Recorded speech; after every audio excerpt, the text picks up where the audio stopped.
morning we'll be looking at Romans chapter 8, not the whole chapter, just a section. There's about 10 sermons in chapter 8.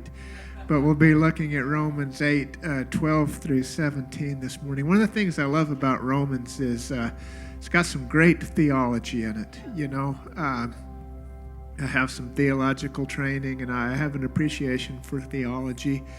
And one of the reasons is, I like to think. Some people, you ask what do you do for fun? Maybe read, maybe exercise, gaming, cooking. Somebody asked me, what do you like to do? I like to think, Got a couple hours this afternoon. I'll just think for a while. Why not? Might as well. That's what I like to do, and theology is good, but sometimes we can kind of go to an extreme on theology, right? We can go to one camp or the other. So on the one hand, we have a camp that says, we don't need theology, we just need Jesus. Well, first of all, Jesus talked a lot about theology in the gospel, so it's important. And sometimes that theology is kind of like grounded in our emotions, or it's connected to society, or it's connected to culture, or whatever. But the problem is that when we say all we need is Jesus, but we don't need theology, what we're doing there is we're worshiping our image of Jesus, right? We're creating an idol out of Jesus, right? And that's a problem. So this camp that says we don't need theology, well, that has a spirit of ignorance and idolatry over it, and I'm not speaking a shame over that camp. I'm just saying that's what it's about, is ignorance and idolatry. And then on the other hand, we have the camp that makes theology the be-all, end-all, right? And I ran into guys at seminary like this about every hour. And sometimes they want to be the theology police, right? And their theology is right, and if your theology is different than their theology, you're wrong. And they'll, let you know about it. And the problem with that is it has a spirit of accusation and arrogance over it, right?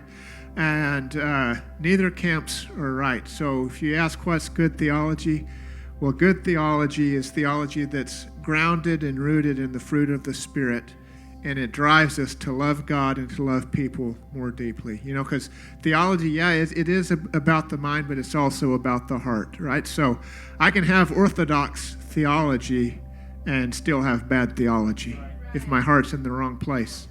And so that's what we're going to be looking at in Romans 8, 12 through 17 is some theology this morning. So let's look at the passage together, beginning in verse 12. So then, brothers, we are debtors, not to the flesh, to live according to the flesh. For if you live according to the flesh, you will die. But if by the Spirit you put to death the deeds of the body, you will live. For all who are led, thank you, by the Spirit of God are sons. That's what happens when you're dependent on the TV. For you did not receive the spirit of slavery to fall back into fear, but you have received the spirit of adoption as sons, by whom we cry, Abba, Father. The Spirit himself bears witness with our spirit. It's a cooperation. He's coming along with us, that we are children of God, and if children, then heirs. Heirs of God and fellow heirs with Christ, provided we suffer with him in order that we may also be glorified with him. Back in the spring, early summer, Pastor Josh brought a great series about covenants in Scripture. And the very first covenant that we read about is a covenant that God made with Adam back in Genesis 1, Genesis 2. And that's kind of the foundation of all of Scripture, is that covenant that God made with Adam and Eve. Then we read in Genesis chapter 3 that the fall of man, and that Adam and Eve actually decided to enter into an alternate covenant with the enemy, right? They were under this covenant. They decided that, we don't like this. We'll go into this alternate covenant. Getting into theology here, but I would say that when Adam and Eve entered that alternate covenant, we entered it with them, right? Were we there in the garden physically? No. But as they entered that covenant, we entered it with them as well. And see, when they entered into that covenant, what they thought they were getting. They thought that God was holding out on them, right? They thought that God was keeping something from them. And so what they wanted to get when they ate from the tree of the knowledge of good and evil, they wanted to get control, right? They felt like, well, we're in a position of disadvantage here because God is withholding this from us. So they wanted to get control. They wanted to get a higher level of knowledge, an unlimited knowledge, and they wanted to get equal standing with God. And we still strive for a lot of those same things today, you know. But instead, what they got was fear. Yeah. They got jealousy. They got a spirit of accusation. And, you know, the spirit of accusation is very much at work today, very much at work. In Genesis 3, we see, you know, Adam accused Eve of giving him the fruit. Eve accused the serpent. So the spirit of accusation was birthed, and maybe we see it more today than ever before with the, you know, the realm of social media, because we can communicate anything we want to with very little accountability, right? So it's just, I can blast somebody or blast some group, and, you know, really, nobody's going to do much about it. And so we have to really guard our hearts in everything, but especially, you know, as we post things for the world to see, that we're not coming at it with a spirit of accusation, that we're not condemning people, that we're not shaming people.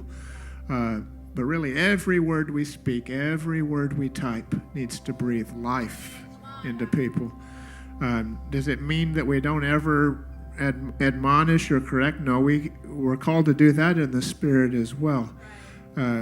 But even those things, admonishment, correction, are intended to bring life, right?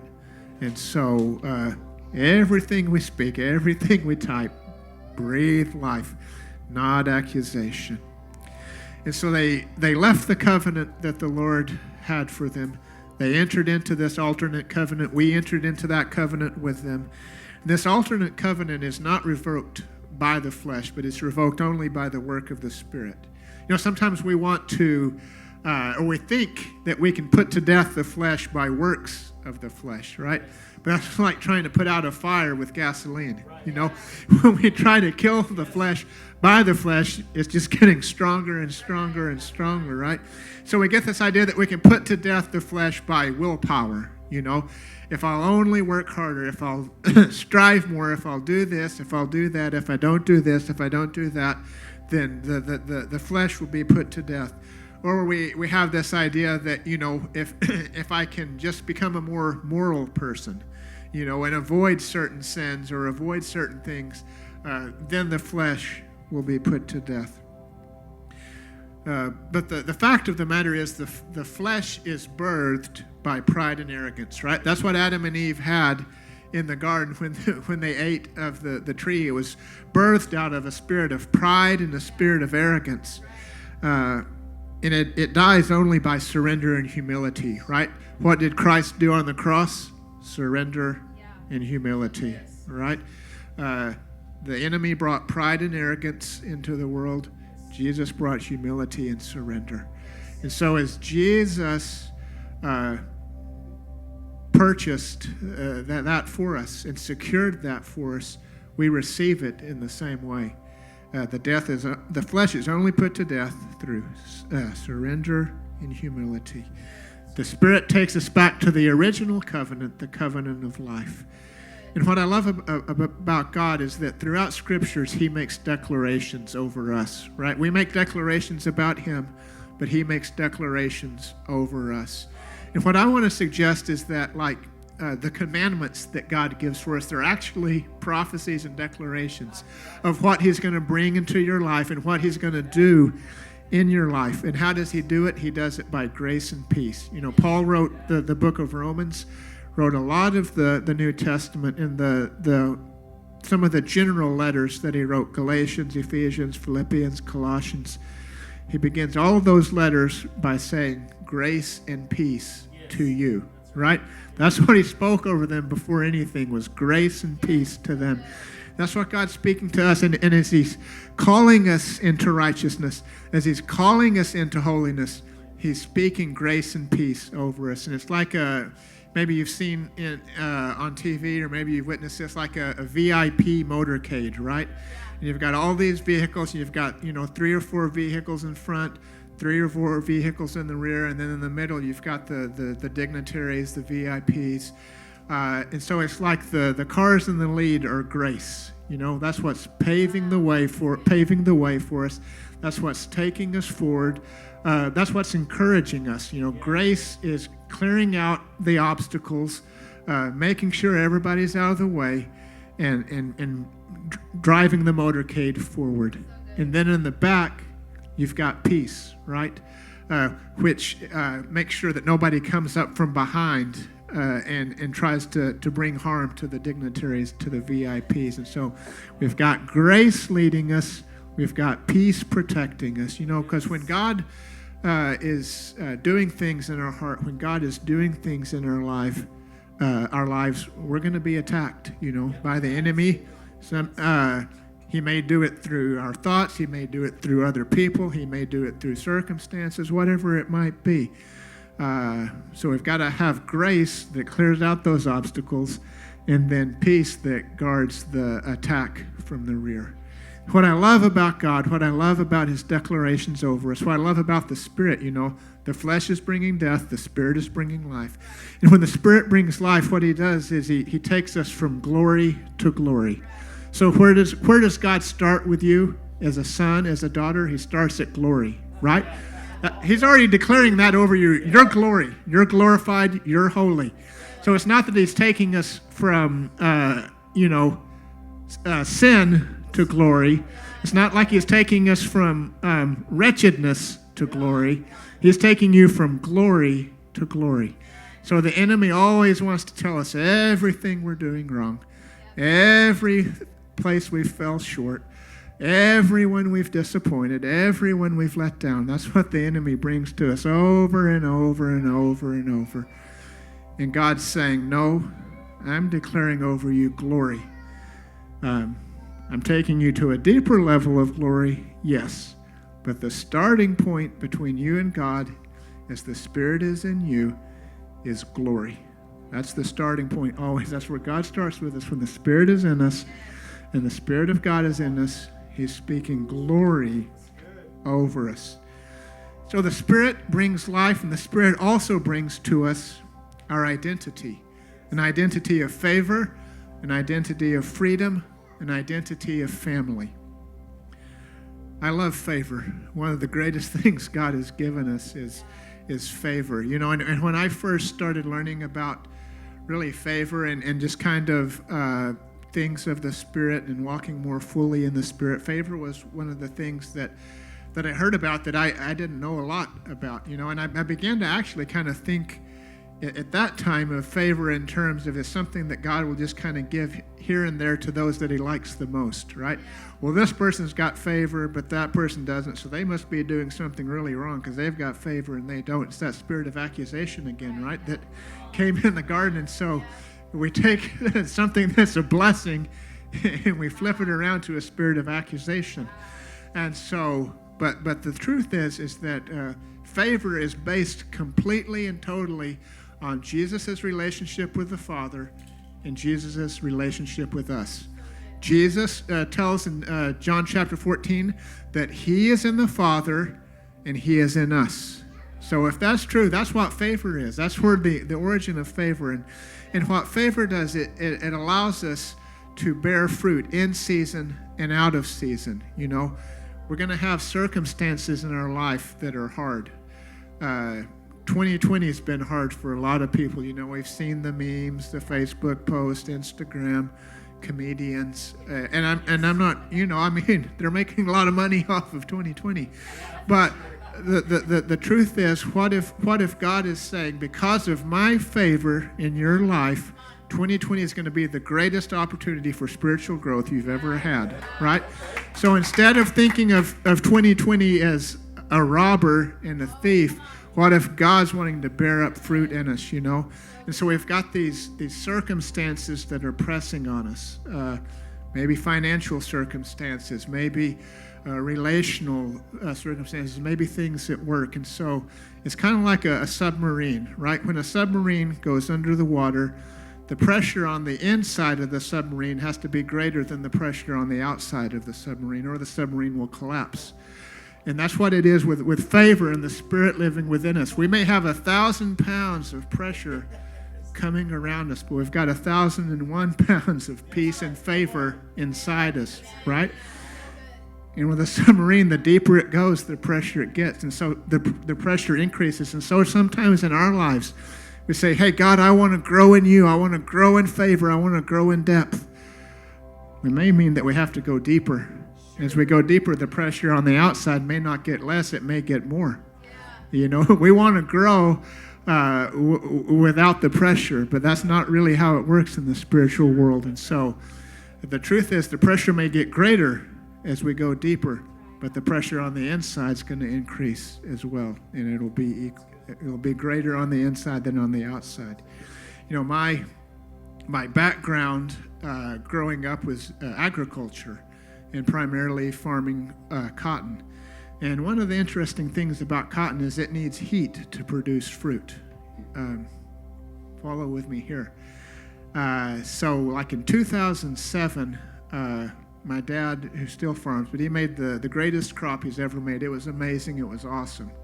Everything went right with the weather. Everything was perfect. And then the next year, 2008, like got a lot of rain in the spring. The summer was looking good. And then like mid-August into September, it was cloudy nearly every day. It was raining quite a bit. And so like for us, like, oh, this is great weather. You know, for Texas, if you've got the mid-80s and rain in August, it's amazing.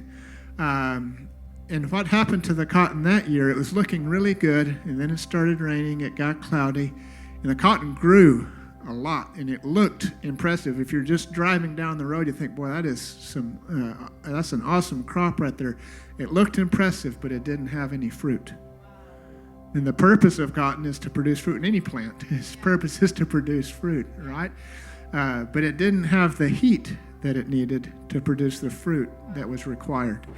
Same is true for our lives, right? Sometimes we need the heat. Now, our default in the flesh is to avoid the heat, right? If this is hard, I'm getting out of here, you know?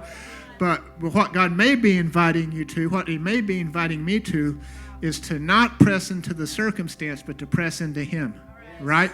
So in the heat, don't press into the circumstance, press into the Father. And that's how we're going to bear fruit in season and out. So he gives us an identity of favor. He also gives us an identity of freedom.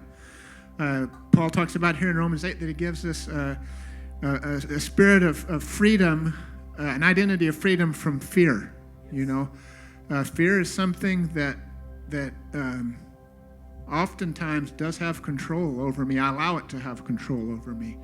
You know, I go under that alternate covenant of the enemy, and I embrace fear rather than freedom, you know.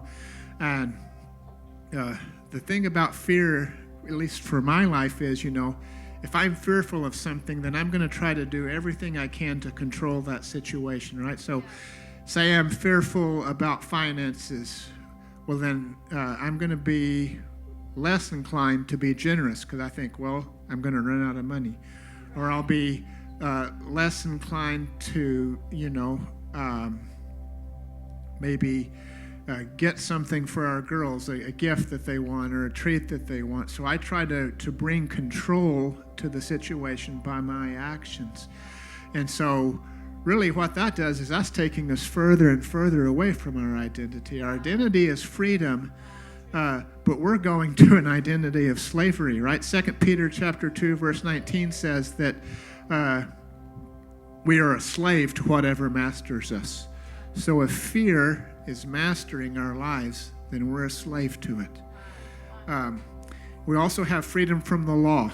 And what Paul means by that is that not that we are going against the law, not that the law isn't beneficial or that the law is bad, but we're freedom from the consequences of the law. You know, Jesus fulfilled completely fulfilled righteousness and holiness in his life. And so as his identity is on us, righteousness to the law is fulfilled. So we're freedom from fear, freedom from law, and freedom from sin. We also have an identity as family in the Spirit, right? Our oldest daughter, Harper, is adopted, and an awesome story of how God brought her to us, and she's just an amazing human being, and I love her so much. And we had some opportunities before she was born to speak on the phone with her birth mother. And her birth mother said, one of the reasons that I'm wanting to place my daughter for adoption, we were actually there when she was born, so it was really, really cool. But she said, one of the reasons I want to place her for adoption is because I myself never had a father, and I want her to have a father. And so when Harper was born and when we adopted her, I became her father. But as our relationship grew, I became her daddy, right? So a father is more of a relationship by position, right? By function, you know. A daddy is a relationship that develops over time through communication, through trust, through sharing together. And that's what God's inviting you to. That's what he's inviting me to, all of us today, right? His declaration over you is a son and a daughter, you know. His declaration, the enemy's declaration over you is failure, shame, fear, condemnation. But this morning when God sees you, what he's speaking over you, what he's declaring over you is you're adopted into my family. I'm your daddy. That's what Abba means, you know, there in the passage. It's a deeper word than father. So he's calling us to a deeper place of intimacy with him. He's saying, don't just view me as father, view me as daddy. Interact with me as daddy. And that has a sense, to me, of playfulness to it, right? Of joy, a sense of lightness. Sometimes when we think of the word father, it can be a little heavier, you know, and maybe almost a little more heavy-handed. And so he's inviting us, he's saying, son, daughter, yes, I'm your father, but I want to be your daddy. Come into that deeper place with me. And when he declares son, when he declares daughter over you, what he's doing is he's speaking into your identity, right? And sometimes God, well, a lot of times God actually declares our identity before it plays out in life, right? So you take the story of Gideon in the book of Judges, and the Midianites they lived up in the hills, and they were doing these raids on the Hebrews. And so they would come out of the hills, they would pillage, they would plunder, they would raid, and then they'd go back into the hills.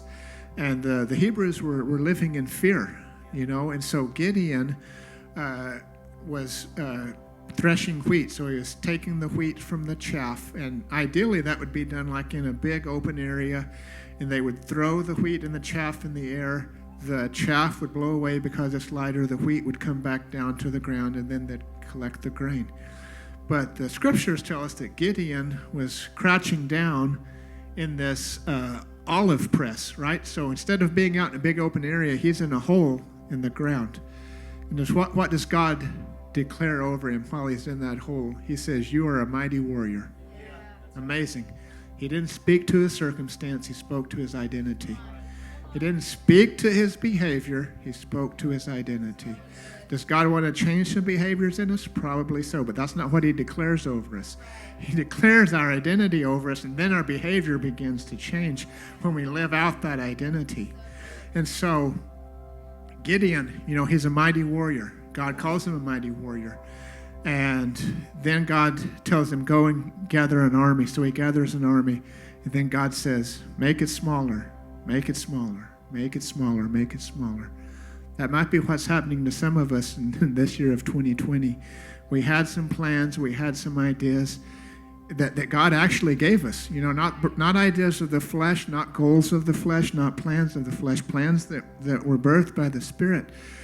And God is saying, okay, but I'm going to take away this, and I'm going to take away this, and I'm going to take away this, right? A general for an army usually wants to gather resources and build bigger numbers, not take it down. And so sometimes that's how we think too in the spiritual world and in the physical world. I want to, if God's called me to do this, then I need to get more and more and more. But God may be saying, hey, I'm going to take some things away. The identity that He spoke over you is still true. The calling that He's given you is still accurate, but He may be taking some things away in order to reveal His glory. So the Spirit brings life, the Spirit confirms our identity, and the Spirit is our inheritance. The end here of this passage, it talks about that, we're heirs of God, that we're co-heirs with Christ. And we think, well, okay, what an inheritance is something you receive generally from a family member. And so the inheritance that the Father has for us is His Spirit living in us. And because of this inheritance, because the Spirit of God is living in you, son, because the Spirit of God is living in you, daughter, every affection that the Father has for the Son, He has for you. Everything in Scripture that it talks about the Father's heart toward the Son, that same affection is true over you. That's what the Father is speaking over you every day. A lot of us love to sing worship. I like worship. I can't sing, but I love to worship. And so good. I'm glad I'm not alone. Good company. But sometimes God might be saying, hey, let me sing over you for a while. What is He singing over us? What is He speaking over us? He loves to hear our praise. He's honored by it. But He might be singing some affection over you today. And so sometimes we're so anxious to worship in the way that we're most comfortable or most familiar, but He might be calling us to worship by receiving His song for us on occasion. So every affection He had for Jesus, He has for you. Every desire that He had for Jesus, He has for you. What the Father wanted to see Jesus accomplish, He wants to see you accomplish. What the Father wanted to see Jesus fulfill, and what He wanted to see fulfilled in the Son's life, He wants the same for you. And every resource that He placed in Jesus' hand, He places in your hand too. So because Jesus is in the Father, because Jesus is in you, because the Spirit is our inheritance, every affection, every desire, every resource that the Father has for Jesus, He has for you. In the natural world, an inheritance is generally received through a will, right? Or something similar to that. Paul would seem to indicate to us here that the inheritance that the Father has for us comes through suffering. And I think that's for a couple of reasons, but the primary reason is, if you look over in Philippians chapter 2, another book written by Paul, in Philippians chapter 2, we read that the part of the calling of the life of Jesus was a life of suffering, right? And we read about that even though he was God, He did not consider equality with God as something to be grasped. And by grasped, kind of the nuance of the language there is that He did not consider it as something to be used for His advantage, something to use for His benefit. And so Jesus secured our inheritance through suffering. We receive the inheritance through suffering. Some of us, myself included, we make the avoidance of suffering a pretty high priority in our life. And I'm not saying that we go out and seek suffering, because that's not of the Spirit either. But when suffering comes, what the inheritance allows us to do is to reframe it, right? And so we began to, by His grace, by His peace, we begin to view suffering as a gateway to more of the inheritance, more of the Spirit living within us, more of the Spirit stirring things up within us. And when I say that, I'm not saying that to diminish suffering, to diminish pain, to diminish trials, because all of us have suffered various ways, some of us for weeks, some of us for months, some of us for years, maybe some for decades. But as we suffer,